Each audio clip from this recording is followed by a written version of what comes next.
episode 521. How the hell are you, Sarah?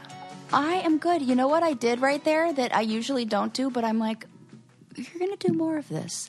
I try to be mindful, and I try to just listen, like you were saying with the bird calls. Oh, and like, what were you listening for?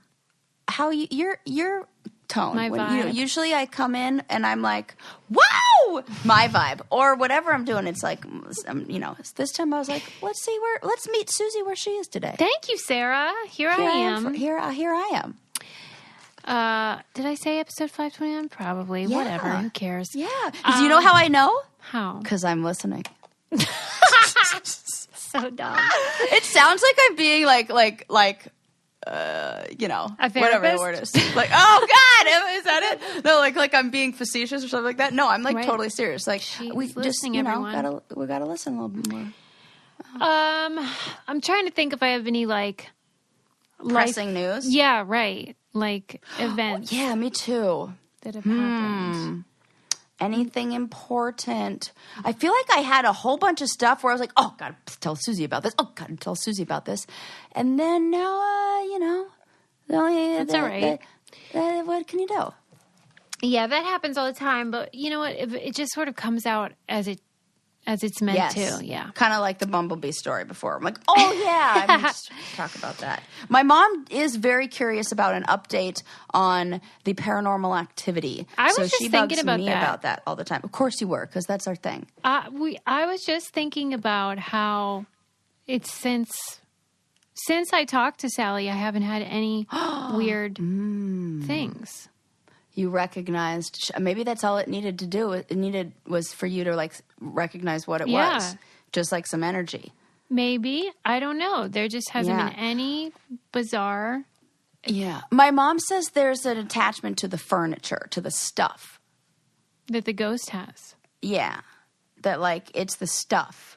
That, Really? And she says something about she's mentioned 4 times about the rocking thing. Like a rocking chair, rocking horse, or rocking. Okay. That that being moved or excuse me, I burped a little. Oh my God, it's because I just ate a taco. Yeah, it's because I just ate a taco. I did. It's the Pico de Gallo remnants are sitting right in front of me. I can't say I miss the ghost, but if anything weird happens, I'll check out the rocking chair and I did move it. On a maybe unrelated note, didn't you recently have all the electrical stuff in your house redone? Wait, did I? I feel like I've called you and you were like, oh yeah, the electrician's coming, they're doing electrical stuff. So wouldn't it be funny if if we were to lay a timeline of electrical repairs over the timeline of the ghost mishaps? Oftentimes the answer is the simplest thing. Yes. But ghosts are more fun than just way bad more fun. wiring. But I absolutely do think that the trapped energy thing is a fucking thing. Because I swear, I love the house that my family has up in Cambria.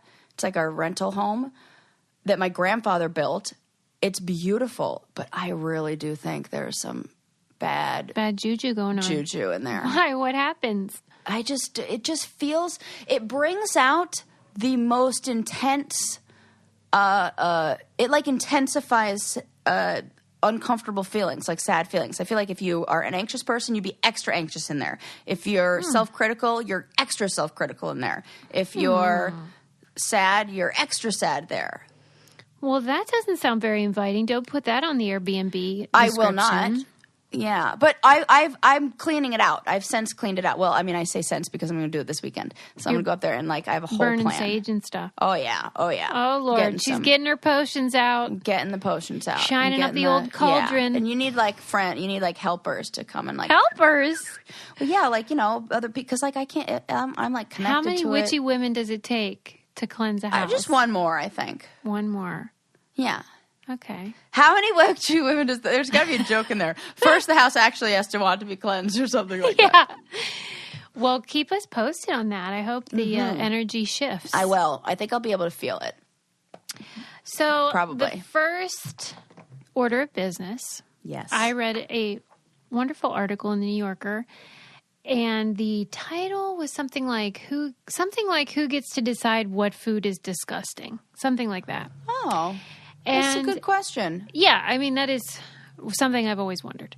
And It turns out there is a museum in Sweden called the Museum of Disgusting Food. I've heard of this. Have you seen any of it? I have not. I just read about it. I have not, but I feel like I heard this before. It's a very popular and then I wanted place. to know more, so I'm so glad that we are here. Yeah, the Museum of Disgusting Food is designed similar to a lot of the Instagram-y places where you take lots of pictures, Museum of Ice Cream, things like that. Okay. But... Okay, so it's more like installation style, not like... they said that it was designed to be like... playful in that way where you want to take pictures and I'm sure that's just good for like business. in my mind I had like a hallway of like freeze-dried yes exactly that pillars with like spotlights on them and like little plaques in front. Maybe they have some of that, but that is funny. Okay. I love this article because it's fascinating to hear about what food is eaten but to most people would be disgusting, but there's some other... Oh my gosh, I did read this because I was like, this is where they get all the ideas for the fucking things that they do on the challenge. Isn't there one of something with sharks? Oh my God, I totally, like fermented sharks. I think I was triggered and I had to put it down because I'm like, that's everything I ate in the finals on challenges. You probably did because that was my feeling was like this... I hope none of the producers read this because I swear they already know. Oh my God, yes. That is. Tell me more. Tell me more. See, because I couldn't read it because it's like this is a final. Okay, yes. So these guys that created it, they took it really seriously, and they had a screening process with 4 criteria: the taste, the texture, the smell, and then the process by which the food is made. So right. If it's made in like that coffee that cats have to shit out or whatever that one is. Yeah. That goes in there. Yes. So like even if it's delicious, but if it's made of cat turds, well then, that's a contender. Bueno. Right. So it's going on the brackets. And then like they keep track of how many times they throw up when they taste something. My God. I should do this job. You would be great at it. I'm a big puker. You are a huge puker, and you also have discerning taste. So I think like you would really check a lot of boxes. Yeah, and I don't mind eating. I mean, I'll eat it. So like, and I go in with the understanding that this is probably in some culture a delicacy or at some point like that. And if you go in with that mindset, it makes it so it's not it. The disgusting bar is like raised, I guess, like, so it has to meet more criteria because it's just not just like the ick factor in your head. You may be like, how do you know this, Sarah? It's on footage, or go back and watch the tape. Watch my highlight reel. Roll the that tape. Beautiful bean footage. Oh God! Oh, that's so funny. Yes. Okay. Oh my God. Tell me more. I love this. So one of the guys, he throws up all the time. He's like you. And then this other guy, he found a lot of the foods unpleasant, but he got sick only after tasting something called balut, which is a Filipino egg fetus snack that is eaten straight from the shell with feathers, beak, and blood included. Nope. That really... just a baby. And oh my God. The part about that I almost hate the most is that we're calling it a snack. That's what it said. It said a snack. Like, because it would have been wrong to not differentiate between like a whole meal. Right. Like it's like an amuse-bouche. Right. I'm like, why is that? Like, that's like the appetizer for like, oh my God. It must be a tiny egg, but still, blood and all. But still, like, just to refer to it as a snack. Yeah. That just is funny to me. And then they were describing like the logistics are troublesome sometimes because like getting certain things through customs is a real problem. So like, like there's this nearly extinct French songbird, which is prepared by blinding the bird. Oh, for Pete's sake. And then drowning it in brandy. Oh my God. There's no way that makes it better. There's no way that they were like, you know what? This is delicious. We'll make it better. Salt and pepper? No. Blinding the bird. Right. How is that a thing? It says the practice is banned in the EU, but, so shocker. They couldn't get it in the museum. So sometimes they have to work around it. Like there's this raw monkey brain. Whose job is it to poke little birds' eyeballs out?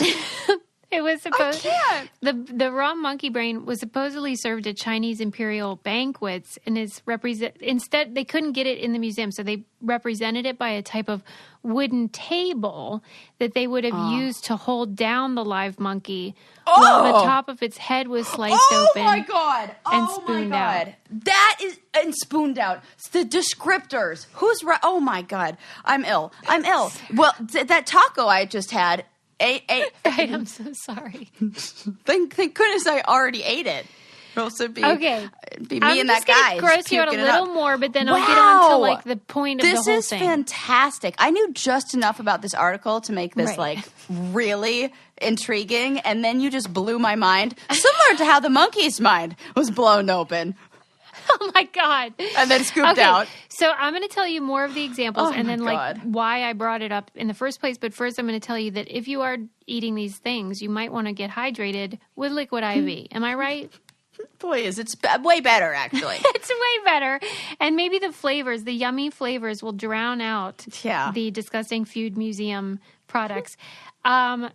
I'm loving the strawberry flavor. I don't know whether that's new or if it's just new to me. It's new. Oh, my God. It's so good. Yeah. Yes. So is there – I feel like there's another new one. There's watermelon. Yes. Watermelon is delicious. The tangerine one is great because it's got an immune booster in there, too. I haven't tried that one. They Put it on the have list. apple pie. They have all these great flavors. It's so fun to try them. But it's great because these packets you can just throw in your purse or in your car or whatever.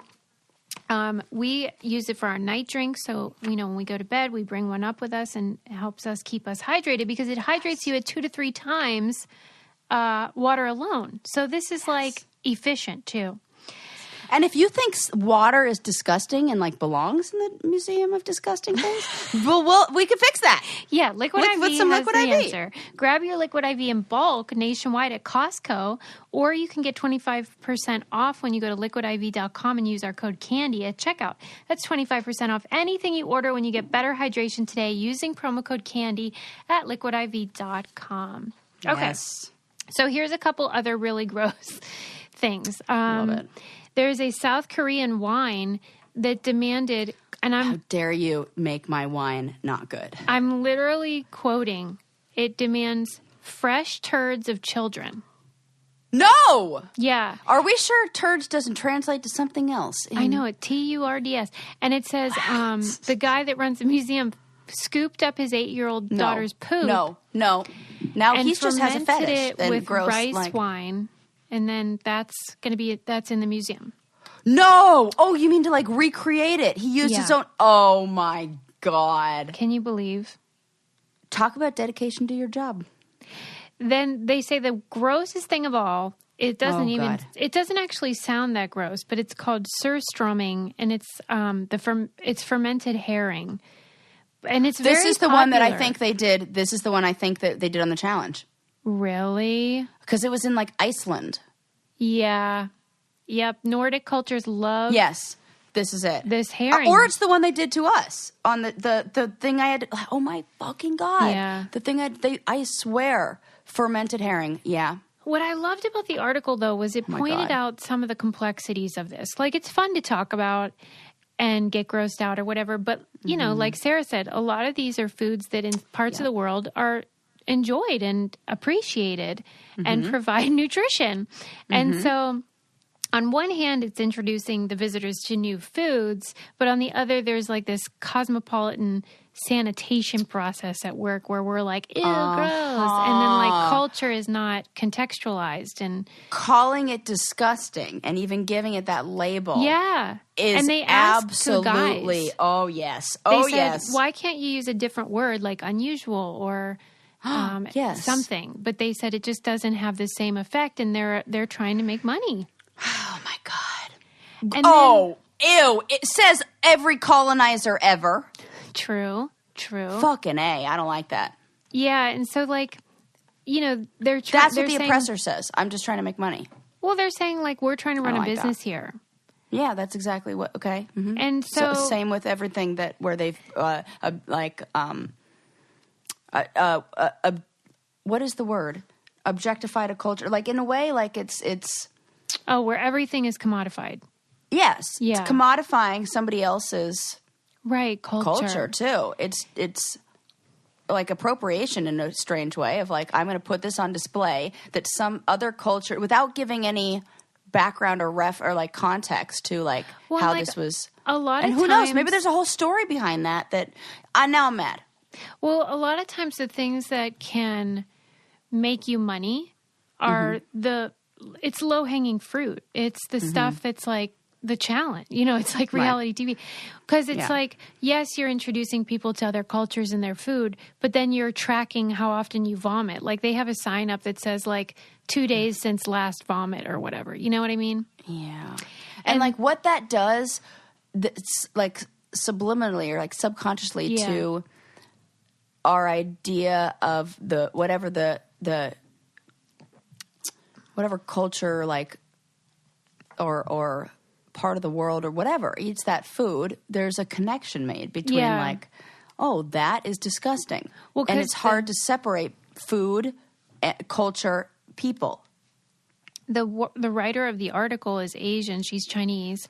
And she said that, a big percentage of the food represented is Asian. And that it made her feel very self-aware and sort of embarrassed because like they're calling it disgusting and she grew up with that food, Yes. And then oh my gosh, it's messed up. Yep. And like absolutely. You know what they think? Oh, our food, like maybe some of our things are disgusting. Have you tried mayonnaise? Fucking ew. Well, even just when I read about that egg bird, I'm like, well, we eat part of an egg. Like what's the difference? We fetishize eggs on everything in Western food. Have you had any of that weird Jell-O fruit salad shit? Put that in the museum. And also, nasty. It was talking about how the stigma for Asian cultures, especially now, is so much worse with people thinking that COVID came from, those wet markets and the people eating bats.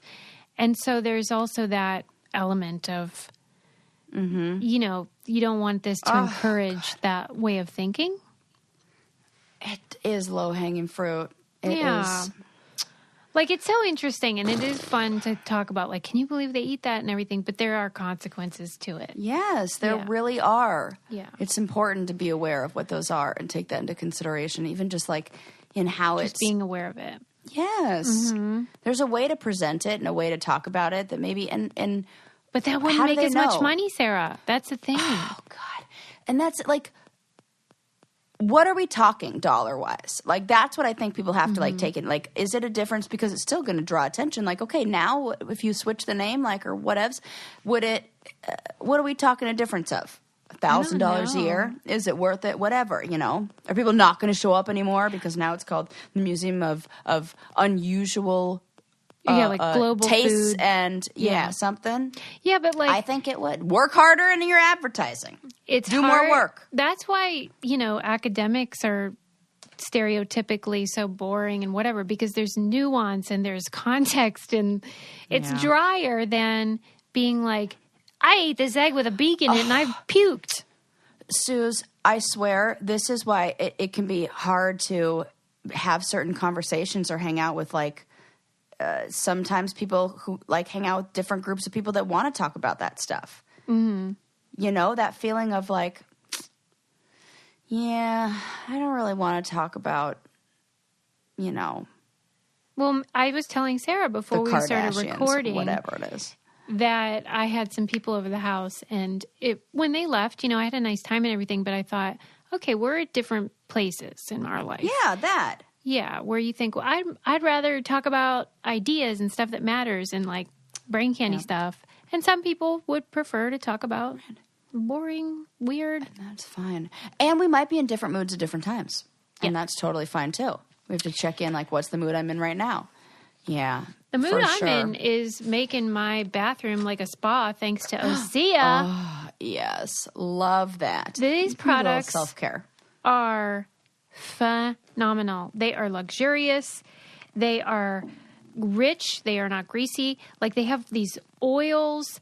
They have moisturizers. They have bath salt therapies. And it really feels like you're treating your body properly. Like there's a beautiful fragrances, and it's just like And really nice. You deserve it? I'm saying. Yes. Well, and the older I get, the more care I put into my skin, just because you realize how, things change over time, the texture, the way your skin looks. And I just want it to be beautiful as long as possible. And so Osea creates these skin and body care products. They're powered by the sea, so they're responsibly sourced, plant-derived ingredients, really good for your skin and good for the planet, which is very important to me. And the company is female-founded. We love that. A mother-daughter team. So cool. You can try Osea risk-free for 30 days and get free shipping on orders over $50. They even send you free samples with every order. And I love that. You get 10% off your first order with our promo code BrainCandy at OseaMalibu.com. That's 10% off with code BrainCandy at Osea Malibu. It's OSEAMALIBU.com. And, the samples they give you, that inspired me to buy another one because I got to try it. Yes. And I really loved it, so I bought it. Anyway. They use like science. Oh my God, it's great. I love it. I love everything about it. So good. Fantastic. Okay, next up, I just saw this really cool picture. It was on Esquire, and it was saying that there was like in the middle of a lake, and it was a picture of a church steeple coming up out of the lake. Oh. And it said, weird. Like this underwater town is coming back out of the water after however many years. I was like, what the heck is it?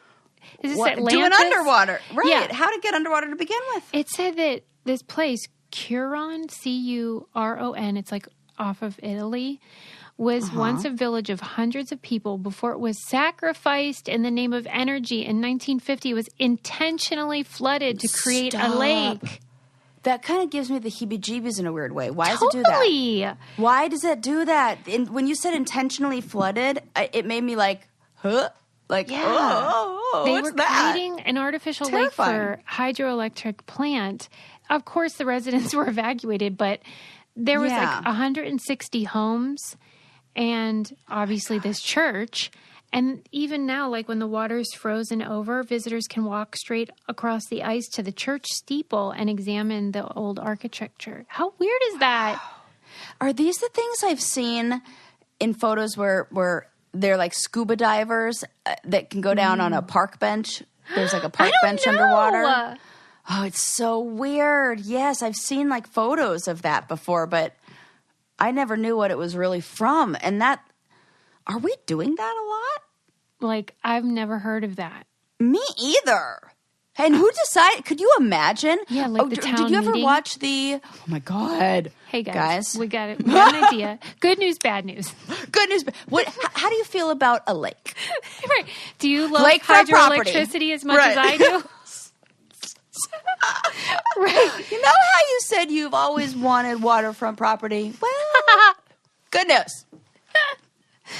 Can you Could be imagine? Underwater property. Oh my Like it God! freaks me out. I'm going to post the It pictures does. on our Instagram because it freaks me out too. It's not okay. It thinks because did you ever see the HBO series Chernobyl? No, but everyone loves it. Oh my, Susie! No, everyone After you thinks see it's great. Interstellar, see that. Okay, I'll put it on my list.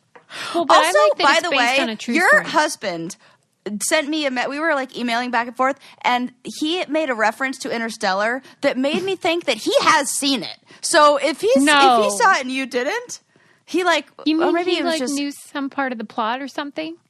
well, no, not about the plot, but he just like wrote about it confidently enough, like without saying, "But I haven't seen it." Afterwards, I'll investigate that. has he seen it? I need to know the answer to that. Anyways, back to what we're talking about. Okay. Now I'm thrown off by our Matthew McConaughey reference. It's all right. I'm moving on. I just wanted to tell you that because it freaked me out. Yeah. About the scariest part about Chernobyl was like when the town was evacuated and they like decide like, hey, everybody, you got to leave and you got to like take would you take? this many things. Now you're leaving. Like that would suck. Mm-hmm. And how much are they paying residents to relocate? I think have about that so a many lot. questions. Like even when they build like a highway and they have to pay the people to move. I don't want to move. No, me neither. I act like wouldn't this wanna is do that. happening to us. Right. I remember that one is like, I'm not leaving. Please, they're repainting the color of the building, and I'm upset.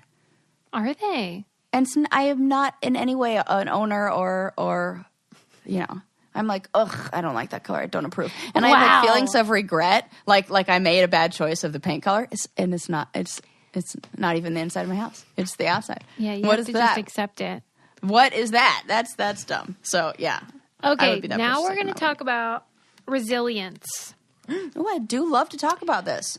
They have determined that there is like one thing that really significantly determines whether you happen to be a resilient person or not. Oh my God, I'm nervous. What is it? It is close personal relationships when you were a child. Oh. So early attachment to parents. Well, yes. And basically believing that you're loved when you're a child. If you felt truly loved, you are much more likely to be a person who can handle life's inevitable difficulties. Yeah. What do you think of that? I like that. And I hear it doesn't take many people. Like, you just need like that one person who, you need somebody who's really going to love you. Yeah. It's good, and it's also sad. Yeah, it is. Because so much is riding on those early years. But I do know that you can reform those attachments with certain kinds of therapy, and with the right people. You can. So people should never feel like, well, I didn't get that, so I'm like fucked forever. No. Yeah. So they were saying worries. that like that can tell you what's in your resilience toolbox. Like some people, their toolbox is filled with drugs or drinking or gambling or shopping. Yeah. But they don't really create resilience. They're just coping. And so resilient people are usually optimistic, but also realistic and have a moral compass and religious and spiritual beliefs and like cognitive and emotional flexibility, and then the social connectedness. Like all the things that everyone tells you are good for your health in every way are also good for this. Yes, it's all connected. It's all the same. It's like what we say. It's like a return to the basics. And so since it's so important, all these things like having social connections and having a spiritual sense and having morals, like cultivate that. Even if you feel like you got ripped off in the toolbox, you can fill it up now. It isn't too late. Absolutely. Yeah. It's not too late. And I think the more understanding of maybe, like you said, like what we didn't get, the more you can, like once you recognize that and say, oh yeah, that was missing and that's okay, let's go get it. Then you can start like cultivating that in your life. Yeah. So all hope is not lost. It's just sort of good to know. And some people kind of like start on third base. Those people that had a lot of love and support. Okay. Yeah. They got a head start, but that doesn't mean you can't play the game. So. Yeah. But also resilience, some people got a head start on maybe like, the love, but there wasn't the hardship and the challenge that maybe required them to, develop skills. Yeah. And then like nobody is free of the human experience. So it's like going to happen, Yeah. There's going to be tough times. And well, I heard this great new phrase for parenting now. Maybe I've shared this already on here. But instead of calling them like helicopter parents that like hover over and like, look at everything they're doing, they're calling them, oh my God, what is it called? Sweeping parents or curling parents? I think it's sweepers. But it's like, in curling, the sport of curling. Yeah, snowplow. Like we're clearing the way before. And so like there's no problems and no nothing. And that's like, you can have a lot of love, but if there aren't a few hurdles to like build up that resilience. Yeah. everything can feel like a big, gigantic hurdle when you're older. And Yeah. people who have had a lot of big, gigantic hurdles, you can look at it and be like, Well, wow, you get look, perspective. I jumped yes. Yeah, because don't you ever talk to someone who thinks like nothing is a big deal?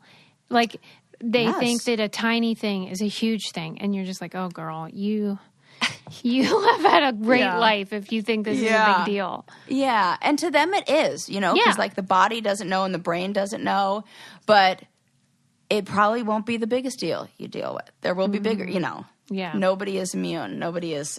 Well, I have yet to meet somebody who doesn't have never had hardship. That article was in the New York Times, and it's really great. If you're interested, check that out. I read another article. I think this one was in the LA Times. This was it's called The Man Who Didn't Invent the Flamin' Hot Cheeto. Oh my gosh, it's so funny that I see these article titles and then I go, that's interesting. Susie will probably tell me about it. Yeah, because some of it, especially like New Yorker ones, are really in depth, so they take a lot of time. So I'm happy to give you Cliff Notes because I can't resist. I need to know. So tell me. The guy who didn't invent Flamin' Hot Cheetos, this fascinated me because I swear we even talked about it. For sure we did, and they made a movie about it, I thought. Yes. Okay. I am so glad you are telling us about it. This is like a follow-up to a previous story. This is great. Before I tell you, I want to just encourage you guys to get into a routine by taking your vitamins. Yes. Thank you, Ritual, for giving me the motivation and the product that I can handle. It is the best vitamins I've ever tasted because they are not disgusting. They do not make my tummy sick. And they are vegan-friendly, non-GMO, sugar-free, free of major allergens, all that good stuff. Now they have kids' ones. They have men's. They have prenatal, postnatal, and the protein that you inspired me to get. Because you were like, I've been taking their protein. I'm like, what? They have protein? Yes. They have it all. So they are keeping us on track. And, if you maybe aren't eating the best or whatever, Ritual can help you fill in those little gaps, especially if you're postnatal or prenatal. A mother doesn't always put her needs first, but Ritual does. That's why they're offering our listeners 10% off during your first 3 months. Visit ritual.com/braincandy to start Essential Postnatal today or any of their other product lines. Yes. Okay. Yes. So when I had talked about this story previously, I knew it as there was this guy that worked for I don't know if it's Frito-Lay or whatever, whoever like the main company is that makes Cheetos. And he was Frito-Lay. Sounds about right. He was a janitor. And he had heard the CEO say that like, oh, you right? Yeah, I got a little Cheeto dust. Cheeto dust. It goes right in the lungs. Okay, so he was a janitor, and he had heard the CEO say, like, hey, we're all in this together. If you have a great idea, please call me, and we'll consider it. And so he went to the boss and pitched this idea that, I think he's a Latino man. Mm-hmm. I don't know where he's from. Mexico. He's from Mexico. And he was saying, like, a lot of people in the Hispanic culture really like spicy foods. You should make a hot Cheeto. Mm-hmm. And this story is so inspiring because, like, he went from janitor to becoming, like, head of marketing or something crazy. Yeah. And it was a real triumph. And then, as Sarah said, they sold his life story to Eva Longoria. Is going to make a movie, and he has a memoir coming out. And he gives, like, talks all over the world about how awesome he is. And turns out he definitely did not make Flamin' Hot Cheetos. Get out. We were sold a big old crock of crap. Of Cheeto dust. I'm so mad because the thing about it is, like, if you just hear his regular story, it's so inspiring. Oh, they needed to. Right. Well, dang. Like, what's his regular story? Just, he was, originally he was hired as a janitor in like the 1970s. And then he would, like, within a few months was promoted to the manufacturing line. And then he worked his way up over time and did become one of the people in the offices working on marketing. And he did pitch products that came to be. So basically everything is the same except the line, hey, you should make Flamin' Hot Cheetos. Yeah, and also I'm just okay with like he acted like he alone created Flamin' Hot Cheetos, and they were like, even if you pitch an idea, you're not the only person that like decides the ingredients and the spices and. Are we mad at Cheetos for this? Maybe A little, because I think this is like exploitation of the. Yeah. Okay. Like they Tell knew me the more. truth, and they never said like, that's really. They like the idea. It's almost like I feel like there's just a little bit of like taking advantage of. Yeah. It looks like a good story. It's like It's good a great publicity. headline. Mm-hmm. Yes. And now, like, who doesn't want a Flaming Hot Cheeto right now? And he kind of got away with it because Flamin' Hot Cheetos started in 1989, and then he never talked about it until after the year 2000, and really until 2017 when Flamin' Hot Cheetos became really, really popular. Mm-hmm. So all the people that actually did create them had retired and were sort of like not in the zeitgeist and didn't even know. Definitely not on Twitter. Yeah, and TikTok. And so Right. he was like able to perpetuate this myth without anyone being like, okay, stop it. Until eventually the woman who did create Hot Cheetos. And it was a woman? Yeah. Okay. It's a bummer, like I said, because he has a great rags to riches story, and I'm sure he's very impressive, but you don't like need to No, you don't. add to the need to at all. story. You really don't. Especially at the expense of the people who did create it. I mean, That it's a is dubious really distinction anyway. Come on. Interesting. Very interesting. What if that's what you were hanging your hat on? That you made Flamin' Hot Cheetos? But, like, I wonder what his feeling is on that. Like, is it like he like gets off stage and is like, oh, I'm a fraud? No. I think people like that convince themselves. Okay. Right. And if everybody's saying it. Because the CEO that he said, like, told them to call him and all that, he didn't even work there until 1990 after Flamin' Hot Cheetos had already gone to, like, testing. Everybody was on board with this. Yeah. Wow. This is like I can't remember what the guy's name is, but there was a HBO special a long time ago where this comedian did a like rewrite, like American history, but like the real history kind of thing, and was talking about how when fiction becomes when fiction is more exciting than fact, print the fiction. And then fiction becomes fact when it becomes recirculated so often.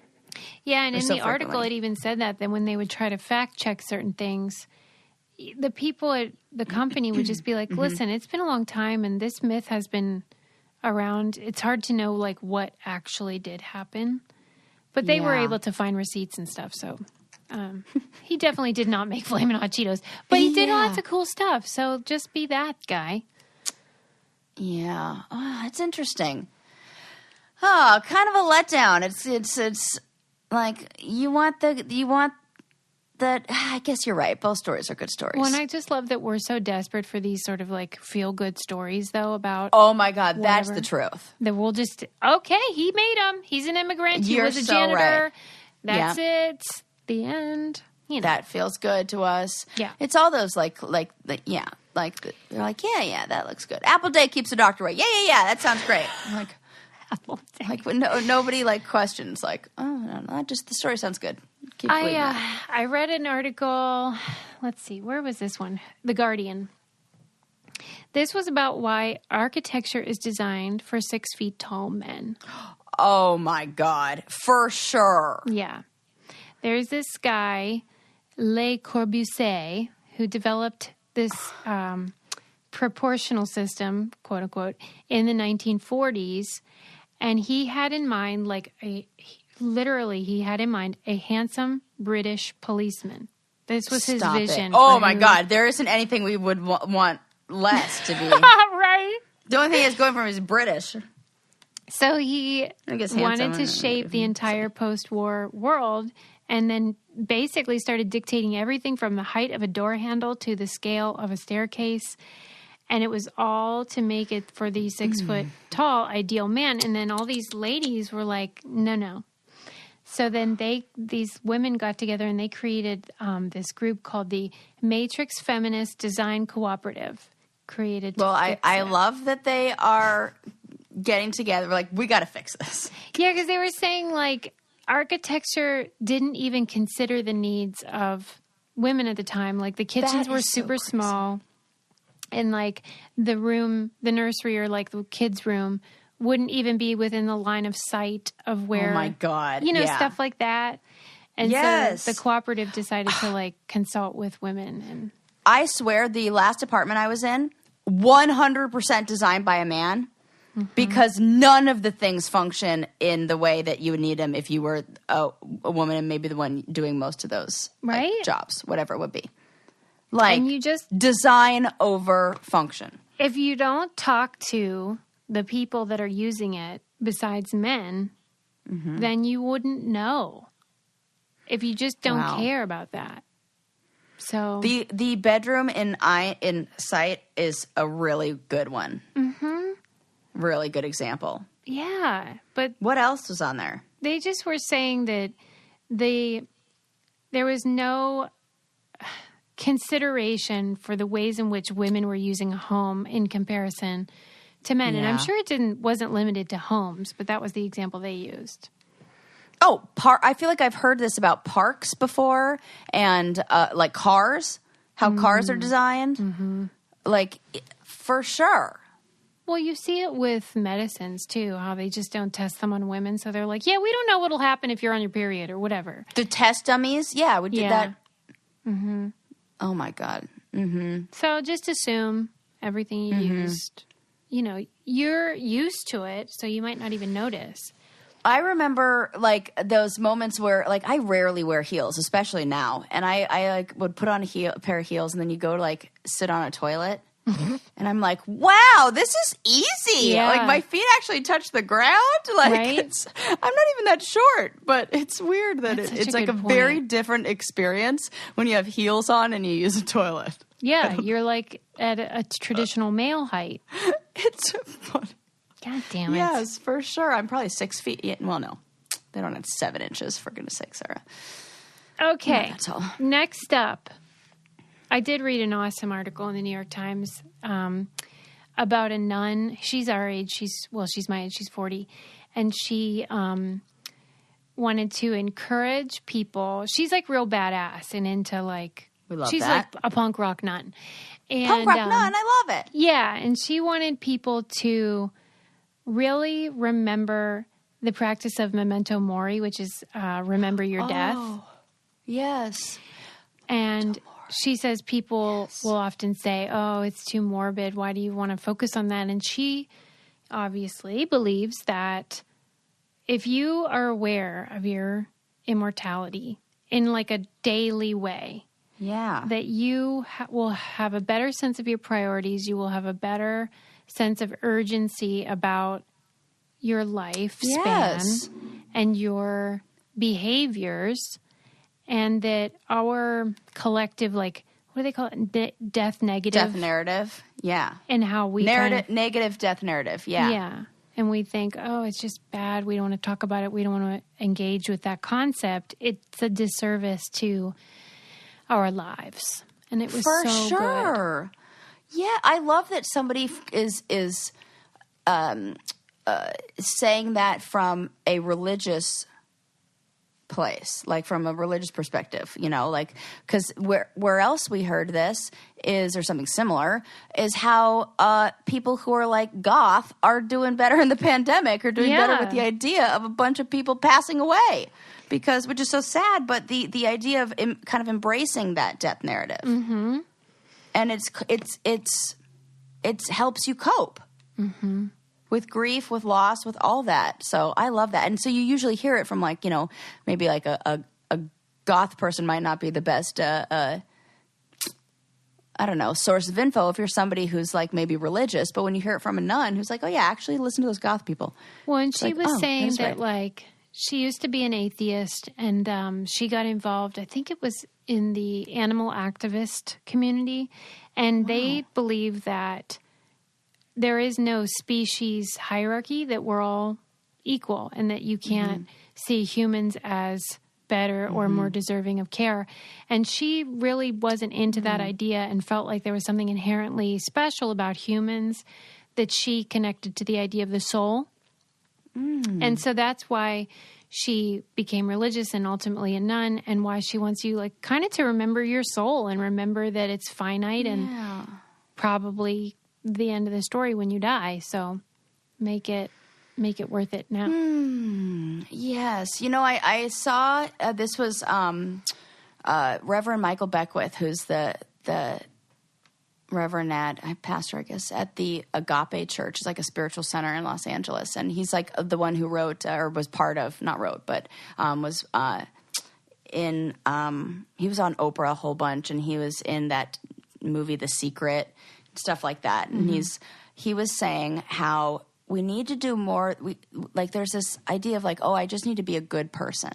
And how being a good person isn't really enough. Like being a good person is just like, okay, so maybe you like, pay your taxes, and you like, stop at a red light, and you like, don't litter, and you're a good person. That's not really what our soul's like journey, like mission, whatever it is, like what, if you want to call it this, what the universe or God wants from you. If you're not, if you're self-critical, and you are feeling like doubt and shame and guilt and all these sad feelings, and just like down on yourself, and just being so hard on yourself, then that's not really, but you're checking all the boxes. That's not the good that the universe wants you to do. So what does he say the universe wants you to do? To feel joy, and to not feel guilt, and to not feel like shame and those like self-critical feelings, to have not this like feeling of like, the negative death narrative, that more positive, like connect to what makes you happy, and it's okay, and like you're just a person, and being a person is hard, and all that stuff. And it just like sometimes we are focused on checking the wrong boxes, and maybe the right box isn't like, the right box is inner peace and inner whatever your source of joy is. And maybe not necessarily, but we like focus on, oh my gosh, am I doing the right thing? Yes, says who? So I think it's don't know. Somehow this was related in the beginning, but now I'm like staring out at the trees that are like blowing in the wind, and looking at the birds. We've and lost I'm like, her. Yeah, totally. Peace, love, dope. Yeah, that's funny. No, I do think it's important to examine your motivations and your intentions, and just sort of go in there and be like, what am I doing and why am I doing it? Because a lot of times we go into autopilot. Right. That is it. And like when you examine what it is and why you're doing it, make sure it's to like feel fulfilled and feel like, the good feelings. We love good feelings. We love them like the most. Okay. Way more than the bad ones. Even though those happen too, and those are just feelings, and it's all fine. Okay. End of my TED Talk. I'm going to talk about noise pollution at the bottom of the ocean. Oh, wasn't the place I thought you were going to. I know. Talk about it. This one surprised me because I know there's noise pollution in the ocean. We've read about it before. But at the bottom, like at the bottom of the Mariana Trench, is that the name of it? Wow. Are there Are there currents? It was just saying that there's like they use their equipment to record for many days. Is this going to be freaky stuff? No. Oh. Like sometimes I don't know.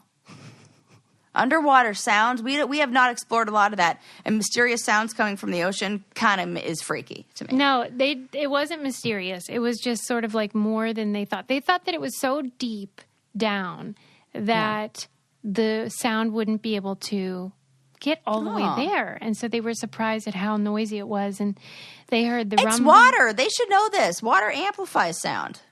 Yeah, but there's like certain areas where there's obstacles. And so those areas can have more quiet. But for whatever reason, this is a place where noise can go.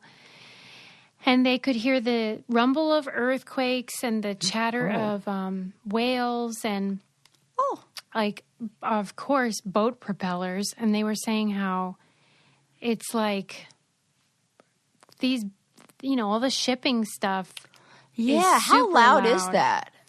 They were surprised by it. They didn't give a decibel reading, but the good news is that they're going to be able to use the recordings as like a baseline measure over time to see if it gets noisier and to measure the health of the ocean. So they're going to use because sound. I can imagine like sound is something that's super important for a lot of animals in their a bunch of stuff, I would imagine, right? Yeah.